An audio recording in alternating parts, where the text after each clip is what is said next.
Hi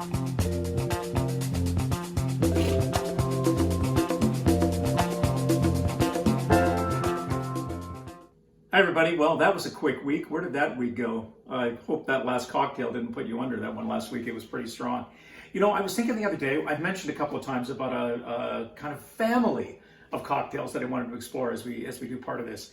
And it got me thinking about, you know, when I was a kid, I remember if we would go out for dinner, very often my mother didn't want my sister and I to be taken to a place where there was alcohol served. She really kind of had a thing about it. I think it coming from poor working class Glasgow, where drinking in a public place was a different thing.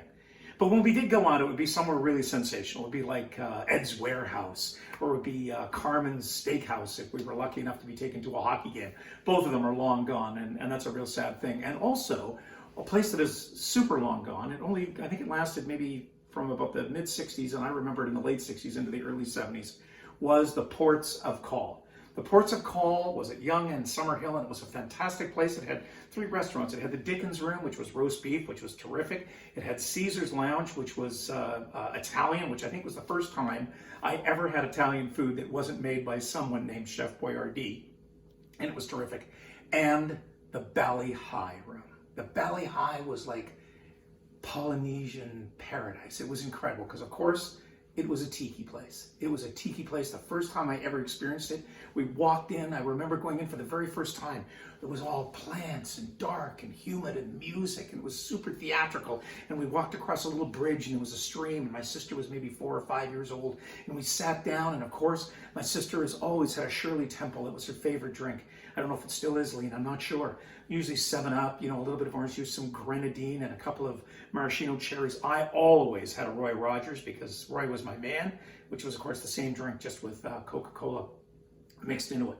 And we would sit there and we would have the poo-poo platter and we would have all those crazy things. It was sort of like an episode out of Mad Men, I guess, back in the day. And then I remember going to Walt Disney World, and we went, I think it was the first time that I ever kind of got a bit squiffy in front of my parents, having a scorpion. There it was in a bowl, and drinks like this don't exist anymore, I guess, in these days, because everybody had a straw and everybody shared the one bowl, and it was a flame in the middle, and there was a gardenia floating around, and it was fantastic because, of course, it was tiki, and it was the height of tiki.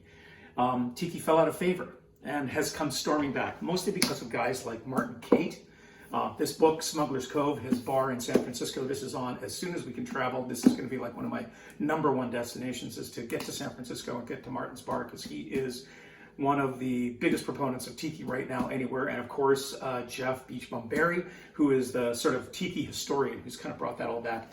Tiki, of course, started in the 1930s. Don Gant, aka Don the Beachcomber, started a little place. Tiki, of course, started in Southern California. It started in Oakland. That's where the first tiki place was.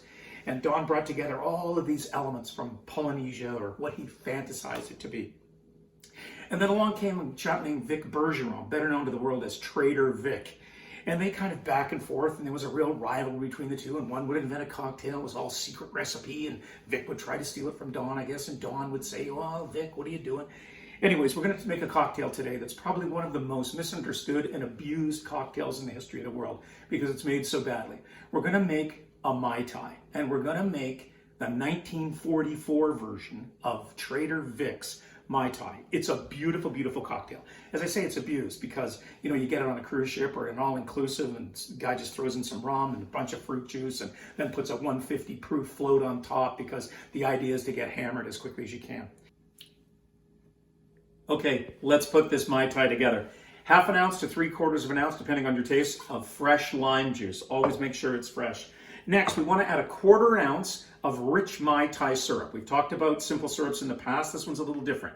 You want to use Demerara or brown sugar if you have it. You can get both at the grocery store. The ratio on this one is a little different than simple syrup. You want to use 1 part water and 2 parts of that darker sugar. Okay? And just also work in just a little splash, like 1 or 2 drops of vanilla extract and a little pinch of salt. So we're going to put in 1/4 ounce. Now, most Mai Tais call for another ingredient called orgeat. Orgeat is an almond flavor. You can buy it. It's like an almond shot. You know, if you get it in your coffee or something like that. You take almonds, you pound them, you blanch them, you do all kinds of stuff with them. You mix them with rose water and orange blossom water and all kinds of stuff. We're going to skip a little bit of that. Just if you have a little bit of almond extract, put a drop or two of almond extract into your simple syrup and work it that way. Next, we want to have, of course, we need to have a ½ ounce. We need some sweetener in there. I'm super partial, as I hope you are too, to Cointreau as opposed to triple sec. So we're going to put in, let's make it a ½ ounce. Let's throw in a ½ ounce in there just because it's so tasty. So we've got that. Now we come to the rum. You can use any kind of rum. Traditionally, it was made with Ray and Nephew's 17-year-old rum, but Trader Vic used all of that rum in the world. Apparently, there's one bottle left in the world. I think it belongs to Martin Tate, and it's been valued at about $75,000 US. So we'll just use some rum. We'll use some Ray and Nephew. We're going to put an ounce of this rum in, and then you can mix it up. You can do all one kind of rum or the same.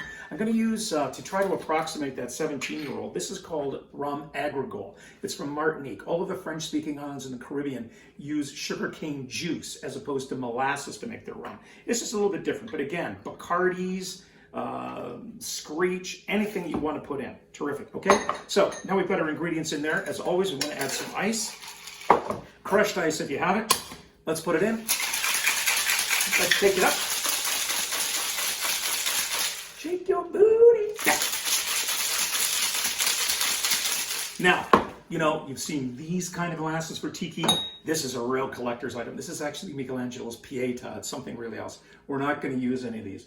Trader Vic never used those. There's no umbrellas. There's no cherries. There's no orange slices. It's just this. So we're going to pour the whole cocktail into a glass. There it is. And Vic only used 2 garnishes. One was the shell of the lime that you peeled earlier. So we're going to float that there. And then we're going to take some mint and just smack it around the top of the glass like that to get some of those mint oils in there. And we're going to put that in the glass. And there it is. There's the tropical island. There's the palm tree. There's the Mai Tai. It's perfect. Cheers. Oh yeah. Remember, COVID-19 may drive you to drink. Do not let it drive you to drink and drive. Okay? Cheers. See you next week.